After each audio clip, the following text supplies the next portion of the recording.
আসসালামু আলাইকুম প্রিয় দর্শক, অন্য মঞ্চের আলাপচারিতায় আপনাদের সকলকে আমন্ত্রণ জানাচ্ছি। গতকাল দিল্লিতে 10 জন বাংলাদেশি অ্যারেস্ট হয়েছেন। এরা অবৈধভাবে এই দেশে বসবাস করছিলেন, তার জন্য এদেরকে অ্যারেস্ট করা হয়েছে। টাইমস অফ ইন্ডিয়ার আপনার হেডিংটা একবার দেখে নিতে পারেন। টাইমস অফ ইন্ডিয়া যেটা লিখছে, অবৈধভাবে বসবাসকারী থাকার জন্য 10 জনকে অ্যারেস্ট করা হয়েছে। লিখছে মেয়াদোত্তীর্ণ ভিসা পাসপোর্ট নিয়ে দেশে থাকার অভিযোগে 10 জন বাংলাদেশি আটক। ব্যাপারটা কি হয়েছে লিখে, যেটা বুলগেরিয়া চিকিৎসা পেতে যাওয়ার চেষ্টা করে মেয়াদোত্তীর্ণ পাসপোর্ট এবং ভিসা নিয়ে ভারতে থাকার অভিযোগে দিল্লির বাইরে 10 জন বাংলাদেশিকে গ্রেপ্তার করেছে শুক্রবার পুলিশ জানিয়েছে। শহরে অবৈধ বসবাসকারী বিদেশি নাগরিকদের শনাক্ত করার অভিযানের অংশ হিসেবে বিভাগের বিদেশি সেল এই অভিযান পরিচালনা করেছে। পুলিশ জানিয়েছে যে দলটি বৈধ কাগজপত্র ছাড়াই অবস্থানকারী ব্যক্তিদের খুঁজে বার করার জন্য যাচাইকরণ, অনুশীলন এবং গোয়েন্দা তথ্য সংগ্রহ করছে। 6 মার্চ পুলিশ খবর পায় সন্দেহভাজনরা ডিডিএ পার্কের কাছে পীরানগর চকের কাছে উপস্থিত থাকবে। পুলিশ ঘটনাস্থলে পৌঁছে এলাকায় নজর রাখে। সন্দেহভাজনরা পুলিশকে লক্ষ্য করে পালিয়ে যাওয়ার চেষ্টা করে তাদেরকে আটক করা হয়। এই যারা আটক হয়েছে তাদের নাম হচ্ছে ফারুক 39, মোহাম্মদ সাজিব, তার বয়স মোহাম্মদ সাজিব ফকির, তার বয়স হচ্ছে 29, সোহাগ মিয়া 26, শাহাবুদ্দিনের বয়স 36, মোহাম্মদ সিরাজুল ইসলাম 37, গোলাম রব্বানি 29, সজীব মিয়া 26, মোহাম্মদ জাহিরুল চৌধুরী 33, মোহাম্মদ আলমগীর হোসেন 30 এবং মোহাম্মদ আব্দুল কুদ্দুস 38। এই হচ্ছে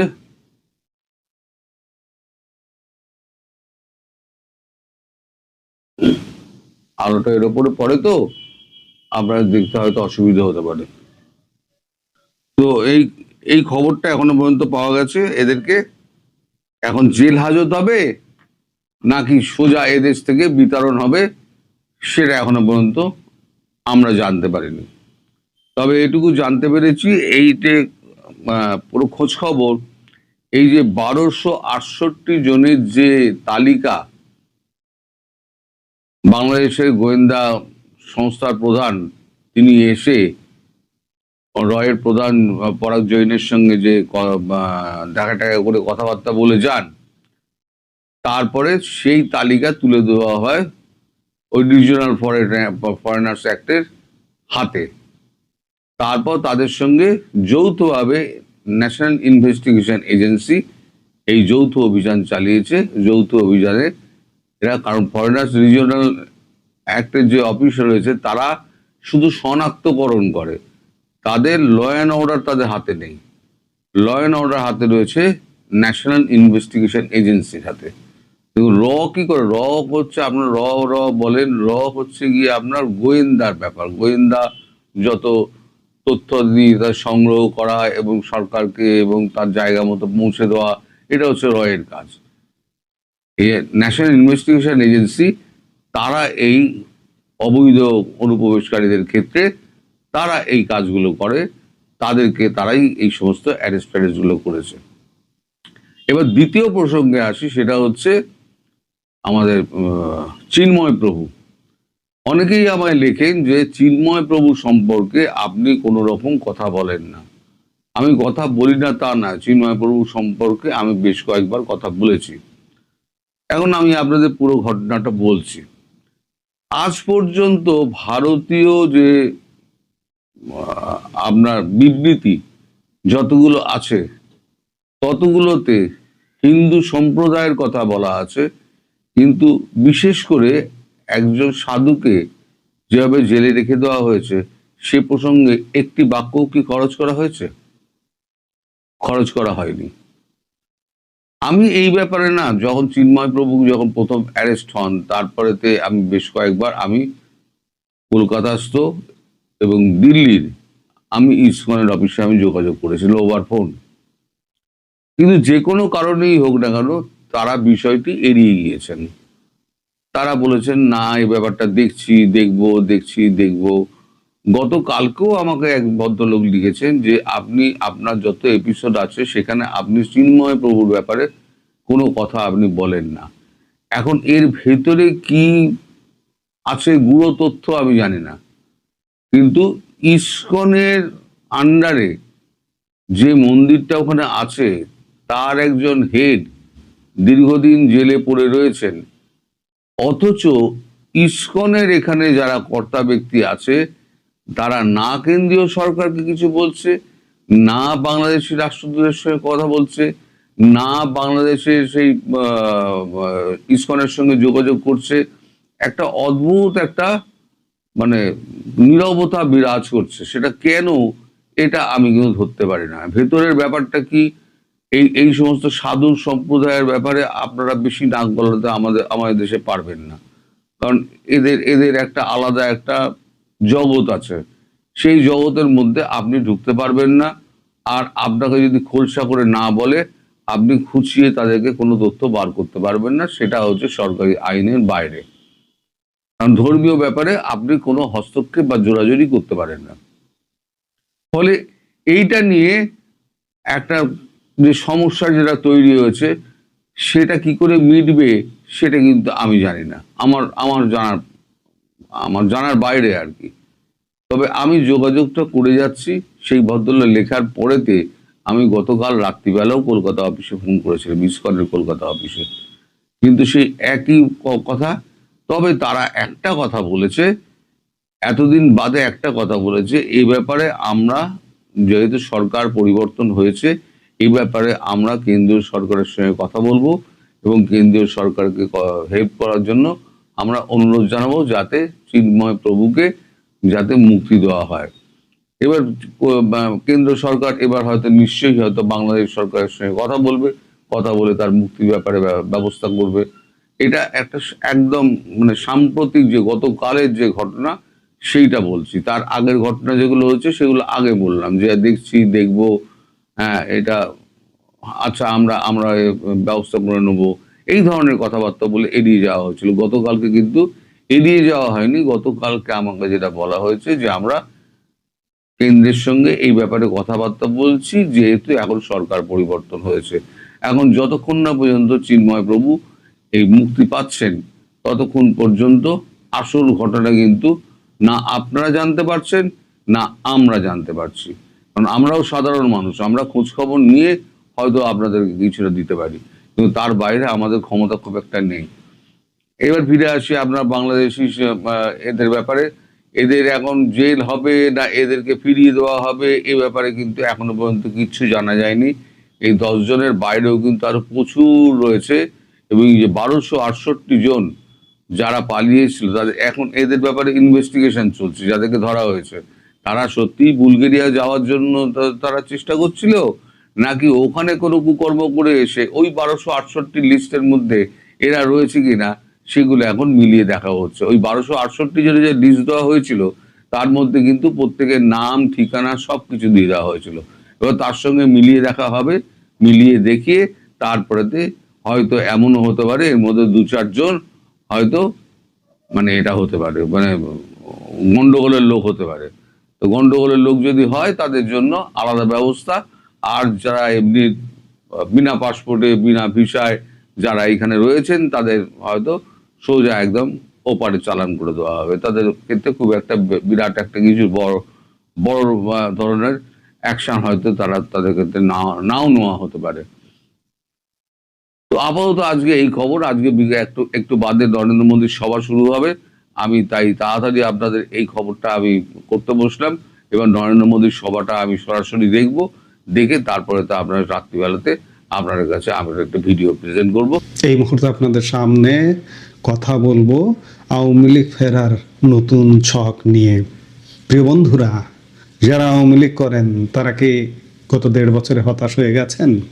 হতাশ হওয়াটাই স্বাভাবিক, কারণ বিগত 1.5 দশকের বেশি সময়ে যাবৎ প্রবল প্রতাপের সাথে সমাজে অবস্থান করেছেন, কিন্তু 24-এর একটা ঠুনকো আন্দোলনের নামে ষড়যন্ত্র, আন্দোলনের নামে রক্তপাত, জঙ্গি হামলায় প্রবল প্রতাপশালী আওয়ামী লীগের পতন ঘটে। একই সাথে আওয়ামী লীগের প্রত্যেকটি স্তরের নেতা কর্মীর সমাজ থেকে পতন ঘটে, বালির বাঁধের মতো ধসে পড়ে, যার কারণে হতাশ হওয়াটা খুব স্বাভাবিক। গত 1.5 বছরে আমরা নানা কথা বলেছি, এই বুঝে আওয়ামী লীগ ফিরবে, এই বুঝে একটা ইনক্লুসিভ ইলেকশন হবে। অনেকে বলেন যে আপনারা যা বলেছেন তা কিছুই মেলে না। এখানে মেলা না মেলার সমীকরণ নানাভাবে জড়িত, এখানে ভূ রাজনীতি জড়িত, এখানে আওয়ামী লীগের সাংগঠনিক শক্তি জড়িত, এখানে ভূ রাজনীতি ফেল করেছে প্রতিবার রাজনীতির সমীকরণ হচ্ছিল যে হ্যাঁ আওয়ামী লীগ সহ একটা নির্বাচন হবে, কিন্তু ভূ রাজনীতির সমীকরণ মেলেনি।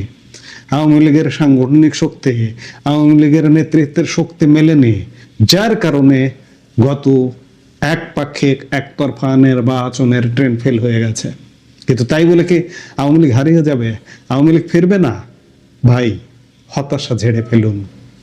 যারা আওয়ামী লীগ করেন, আওয়ামী লীগ নেতাকর্মী, আপনারা যদি দূরেও থাকেন, দূর থেকেও আপনার স্থানীয় নেতা কর্মীর সাথে, সবাই তো আর চলে যায়নি, সবাই তো আর আত্মগোপনে যায়নি।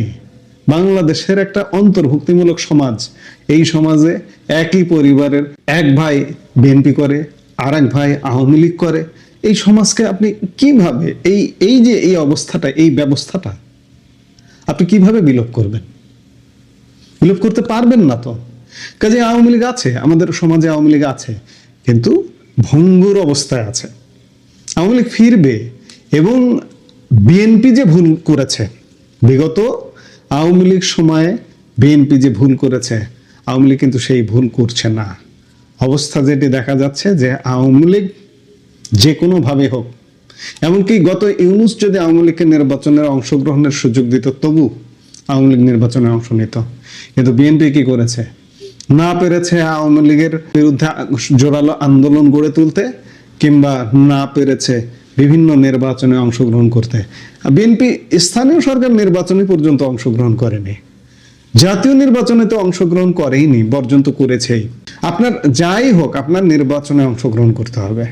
আপনাকে ষড়যন্ত্র করে যদি হারিয়ে দেয়, তাহলেও জনগণের কাছে এসে বলতে হবে যে আমাকে ষড়যন্ত্র করে, ইঞ্জিনিয়ারিং করে হারিয়ে দিয়েছে, আমি এই নির্বাচন মানি না। কিন্তু আপনি নির্বাচনেই অংশগ্রহণ করলেন না, আর বলবেন যে না আমি একপাক্ষিক নির্বাচনে অংশ নেব না। বিএনপি যে ভুলগুলো করেছে, লক্ষণ স্পষ্ট যে আওয়ামী লীগ সে ভুলগুলা করতে চাইছে না বা করবে না। দেখেন, আওয়ামী লীগ ফিরে আসছে, নানাভাবে ফিরে আসছে। বাংলাদেশের গণমাধ্যমে গত 1.5 বছর আওয়ামী লীগের কোনো সংবাদ একদম চির হয়ে গেছিল, নাই হয়ে গিয়েছিল। এখন আপনি বিভিন্ন গণমাধ্যমে দেখুন, আওয়ামী লীগের সংবাদ আস্তে আস্তে স্থান পাচ্ছে। আওয়ামী লীগের সবচেয়ে বড় বিরোধী আওয়ামী লীগ বিরোধী, তারা কেন বিরোধিতা করে তারা নিজেরা জানে। এটি নিয়ে ভবিষ্যতে খুব বড় ধরনের গবেষণার প্রয়োজন আছে। তারা মুক্তিযুদ্ধকে কতটা লালন করে, আওয়ামী লীগকে কতটা লালন করে, সেটি বড় প্রশ্ন। সবচেয়ে বড় আওয়ামী লীগ বিরোধী গণমাধ্যম এবং বাংলাদেশের শীর্ষ গণমাধ্যম বলা হয় প্রথম আলো। আওয়ামী লীগকে নিয়ে আজকে একটা খুব বড় ধরনের একটা নিউজ করেছে প্রথম পাতায়। তাদের নিউজের শিরোনাম, নির্বাচনী রাজনীতিতে ফেরার পথ খুঁজছে আওয়ামী লীগ। অর্থাৎ আওয়ামী লীগ গণমাধ্যমে ফিরে আসছে, আওয়ামী লীগ সমাজে ফিরছে, নানাভাবে আওয়ামী লীগ ফিরছে। কাজেই হতাশার কোনো কারণ নেই। আওয়ামী লীগ খুব স্বল্পতম সময়ের মধ্যে ফিরবে। দেশি বিদেশি নানা রকম চাপ তৈরি হচ্ছে, তাই চাপ তৈরি হয়েছে। এই যে ভারত বিএনপি সরকারকে সহযোগিতা করছে, এর নেপথ্যে কি আছে জানেন? এর নেপথ্যে আছে বাংলাদেশে সহ অবস্থানের রাজনীতি নির্মাণ করতেই হবে।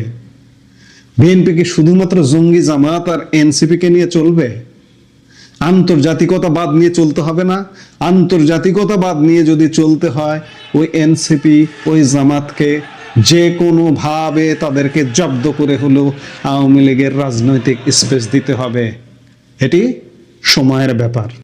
বাংলাদেশের রাজনীতিতে এক অভাবনীয় পরিবর্তনের পর এখন সবার মনে একটি প্রশ্ন, আওয়ামী লীগ কি আবার রাজনীতিতে ফিরছে?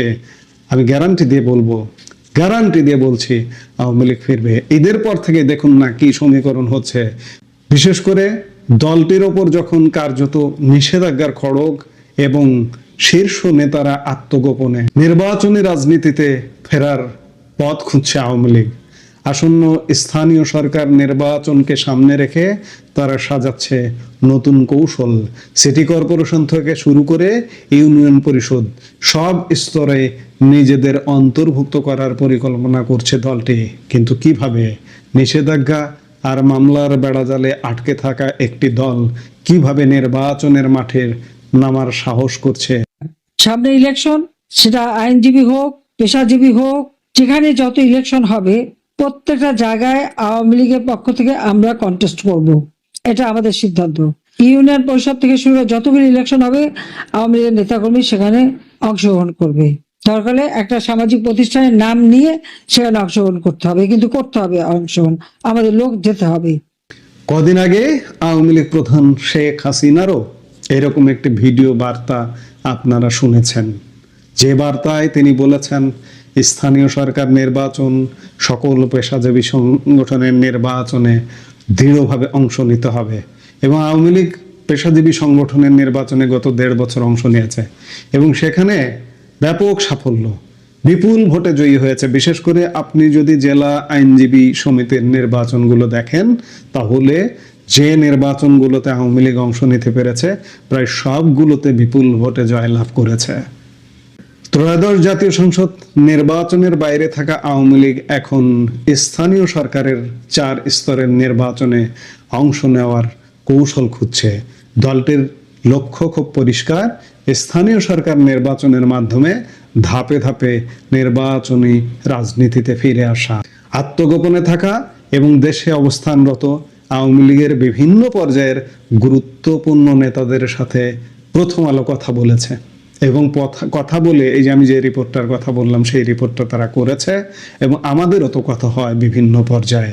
5 আগস্ট সরকার পতনের পর স্থানীয় সরকারের প্রায় সব জনপ্রতিনিধির পদ এখন শূন্য। বর্তমানে নির্বাচনের মাধ্যমে বিএনপি সরকার দায়িত্ব নিয়েছে এবং পর্যায়ক্রমে স্থানীয় নির্বাচন আয়োজনের প্রস্তুতি চলছে। আওয়ামী লীগ নেতারা এই স্থানীয় নির্বাচনকে দেখছেন একটি রাজনৈতিক এন্ট্রি পয়েন্ট হিসেবে। কেন?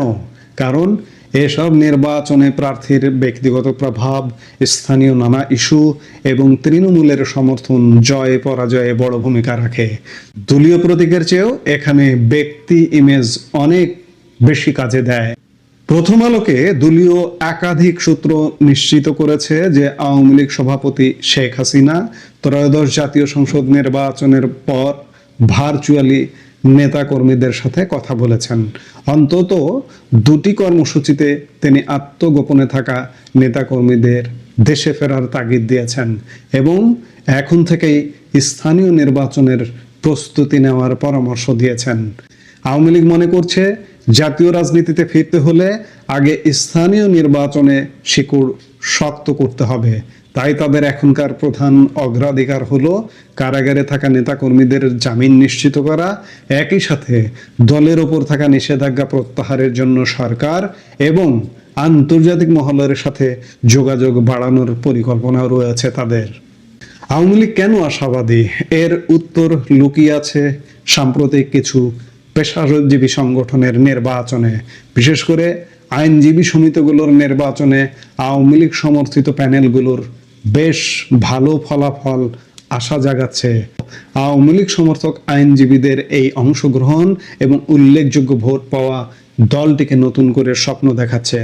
আগামী 13 ও 14 মে অনুষ্ঠিতব্য সুপ্রিম কোর্ট আইনজীবী সমিতির নির্বাচনকেও তারা বিশেষ গুরুত্ব দিচ্ছে। এছাড়া বছরব্যাপী বিভিন্ন আইনজীবী সমিতির নির্বাচন হয়েছে, সেখানে আওয়ামী লীগের সাফল্য কিন্তু কল্পনাতীত। আওয়ামী লীগের ভেতরে এখন একটি আত্মোপলব্ধি কাজ করছে। দলটির অনেক নেতাই মনে করছেন স্থানীয় সরকার নির্বাচনে দলীয় প্রতীক চালু করা তাদের একটি ভুল সিদ্ধান্ত ছিল, এতে তৃণমূলের বিভেদ বেড়েছে। এই সিদ্ধান্তটা যখন আওয়ামী লীগ নিয়েছিল, আমি তখনই মনে করেছিলাম, বলেছিলাম যে আওয়ামী লীগ একটা আত্মঘাতী সিদ্ধান্ত নিল। দলীয় মার্কায় স্থানীয় নির্বাচন এবং স্থানীয় নির্বাচনে মনোনয়ন পর্যন্ত কেন্দ্র থেকে স্থানীয় সরকার নির্বাচন মনোনয়ন বোর্ড আওয়ামী লীগের ছিল, যেখানে কাড়ি কাড়ি টাকার বিনিময়ে মনোনয়ন দেওয়া হতো এবং টাকা নিত, জেলা কমিটি টাকা নিত, উপজেলা কমিটি টাকা নিত। সাধারণত কেন্দ্রে যে মনোনয়ন বোর্ডটা ছিল, জেলা কমিটি উপজেলা কমিটি যাকে পাঠাতো তাকেই মনোনয়ন দিত, কিন্তু মূল মনোনয়ন বাণিজ্যটা হতো জেলা উপজেলা পর্যায়ে। এটি ছিল আওয়ামী লীগের একটা আত্মঘাতী সিদ্ধান্ত, কিন্তু আওয়ামী লীগ নেতারা এখন মনে করছেন যে এটি একটি ভুল সিদ্ধান্ত ছিল, এতে করে সমাজে বিভেদ বেড়ে গেছে। এখন তারা চাইছেন স্থানীয় নির্বাচন যেন নির্দলীয় ব্যবস্থায় ফিরে যায়। আমরা ইউনূস সরকারের সময়ও এই আলাপটা হতে শুনেছি যে আগামীতে নির্বাচন হবে দলীয় প্রতীক ছাড়া। যদি তাই হয় তাহলে আওয়ামী লীগের নির্বাচনে অংশগ্রহণ করার পথটা অনেকটা সুগম হয়। কিন্তু স্থানীয় নির্বাচন যদি মার্কা দিয়ে হয় এবং তার আগে যদি আওয়ামী লীগের নিষেধাজ্ঞা না ওঠে, সেক্ষেত্রে দলগতভাবে নির্বাচনে অংশ নেওয়া কঠিন হয়ে যাবে। স্বতন্ত্র হিসেবে আওয়ামী লীগের লোকজন নির্বাচনে অংশ নিতে পারবে। আওয়ামী লীগ এখন ধারণা করছে যেহেতু ইউনূস সরকারের সময় এমন আলোচনা হয়েছে, সেহেতু বিএনপি বা অন্য দলগুলো হয়তো দলীয় প্রতীকের নির্বাচনের পথে হাঁটবে না। স্থানীয় সরকার নির্বাচনের ব্যাপারে সরকারও বসে নেই। সিটি কর্পোরেশন নির্বাচন দিয়ে ভোট শুরু করার পরিকল্পনা করছে স্থানীয় সরকার বিভাগ। ইতিমধ্যে নির্বাচন কমিশনকে চিঠি দেওয়া হয়েছে। একজন নির্বাচন কমিশনার জানিয়েছেন ঈদের পর থেকে বছর জুড়ে স্থানীয় নির্বাচন চলবে, তবে এটি দলীয় প্রতীকে হবে নাকি নির্দলীয় তা নির্ভর করছে সংসদের প্রথম অধিবেশনের সিদ্ধান্তের ওপর। স্থানীয় সরকার নির্বাচন আওয়ামী লীগের জন্য একটি নিঃসন্দেহে বড় সুযোগ, যদিও চিহ্নিত নেতারা হয়তো হয়রানির ভয়ে আসবেন না, কিন্তু স্থানীয়ভাবে জনপ্রিয় অনেক ব্যক্তি যারা দলীয় শাসন আমলে সুযোগ পাননি, ওই যে মনোনয়ন বাণিজ্য, টাকা নেই মনোনয়ন পায়নি, এখন তারা সুযোগ নিতে পারে এবং এখন থেকে আওয়ামী লীগ আসলে পরিশুদ্ধ হওয়ার একটা পথ হতে পারে এই স্থানীয় নির্বাচন থেকে। তারা এবার মাঠে নামতে পারেন যারা শুদ্ধ মানুষ। এখনো সমাজে দাপটের সাথে আওয়ামী লীগের, আমি বারবার বলি, সবাই কি পালিয়ে গেছে? বহু আওয়ামী লীগের এখনো সমাজে দাপটের সাথে অনেক এলাকায় আমি জানি মাথা উঁচু করে ঘুরে বেড়াচ্ছেন, তাদের কিন্তু কোনো সমস্যা হয়নি। তারা চোর ডাকাত নয়, চুরি ডাকাতি করেননি, তারা দাপটের সাথে। আশা করব যে আমরা প্রত্যাশা করব যে তারা এবার স্থানীয় নির্বাচনে অংশ নেবেন। সুতরাং দেখা যাচ্ছে আওয়ামী লীগ তাদের হারানো জমি পুনরুদ্ধারে স্থানীয় নির্বাচনকে সিঁড়ি হিসেবে ব্যবহার করতে চায়।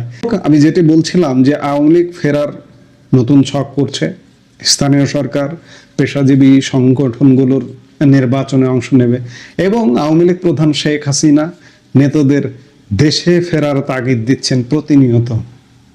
বেশ কয়েকটি মিটিংয়ে তাগিদ দিয়েছেন এবং অনেক নেতা, অনেক কেন্দ্রীয় নেতা, শীর্ষ নেতা মনে মনে কিন্তু নিজেদের মধ্যে ভাবা শুরু করেছেন যে দেশে ফিরবো কিনা, কিংবা ফিরলে কি হবে, আমি জেলে যাব, প্রয়োজনে জেল জুলুম মোকাবেলা করব, কিংবা মামলা মোকাবেলা করব, যেটিই হোক। এখন তো আর ইউনূস সরকার নেই, এখন তো রাজনৈতিক সরকার। রাজনীতির ব্যথাটা বোঝে। সেই জায়গা থেকে আওয়ামী লীগের বহু নেতা দেশে ফেরার পরিকল্পনা করছেন এবং অনেকেই কিন্তু ঈদের পরে আস্তে আস্তে দেশে ফিরবেন বলেই মনে হচ্ছে অবস্থা। এখন দেখার বিষয় যে আসলে কি হয় এবং আওয়ামী লীগ ফিরবে। সোজা কথা, আওয়ামী লীগ ফিরবেই। আমি খানিক আগে যে কথাটি বললাম, জঙ্গি জামাত আর এনসিপিকে নিয়ে বিএনপি কি রাজনীতি করবে? যদি করে, বিএনপির মৃত্যু, বিএনপির মরণ অনিবার্য। কাজেই বিএনপির বাঁচতে হলে আওয়ামী লীগকে স্পেস দিতেই হবে। আন্তর্জাতিকভাবে হোক, দেশীয়ভাবে হোক, দেশীয় জনমতের চাপে হোক, যে কোনোভাবে বিএনপির আওয়ামী লীগকে স্পেস দিতেই হবে। কাজেই হতাশার কিছু নেই। আওয়ামী লীগ ফিরছে, আওয়ামী লীগ ফিরবে। গত ইউনূস সরকারের আমলে ফিরতে পারেনি, নানা কারণে ফিরতে পারেনি। আমি খানিক আগে বললাম, ভূ রাজনৈতিক কারণে এবং নানাবিধ আওয়ামী লীগের সাংগঠনিক দুর্বলতাকে আজীবন এভাবেই থাকবে। আওয়ামী লীগ তো হেতা পেতা দল নয়। আওয়ামী লীগ মাটি মানুষের রাজনীতি করা দল। আওয়ামী লীগ আমার এই দেশটা পাইয়ে দেওয়ার দল। সেই দলের প্রতি বাংলাদেশের মানুষের আবেগের পারদটা কত উঁচু। ভুলভ্রান্তি আছে, সেই ভুলভ্রান্তি শুদ্ধ করে আওয়ামী লীগ ফিরবে, কাজেই হতাশার কিছু নেই। ফেরাটা সময়ের ব্যাপার, সোজা কথা। ঈদের পর থেকেই দেখবেন যে নানা রকম সমীকরণ শুরু হচ্ছে। আমরা নিশ্চয়ই সেই পর্যন্ত ধৈর্য ধরবো, অপেক্ষা করব, দেখব, এবং আওয়ামী লীগ নেতা কর্মীরা নিজ নিজ এলাকার সাথে যোগাযোগটা বাড়িয়ে দেবেন যদি দূরেও থাকেন। এবং যারা ইতিমধ্যে এলাকায় চলে গেছেন, অনেকেই এলাকায় চলে গেছেন, ভেতরে ভেতরে অবশ্যই সাংগঠনিক কর্মকাণ্ড করবেন, কারণ স্থানীয় সরকার থেকেই জাতীয় সরকারে আপনাকে নিয়ে যাবে। সেগুলো সময়ের ব্যাপার। এই মুহূর্তে এ পর্যন্ত।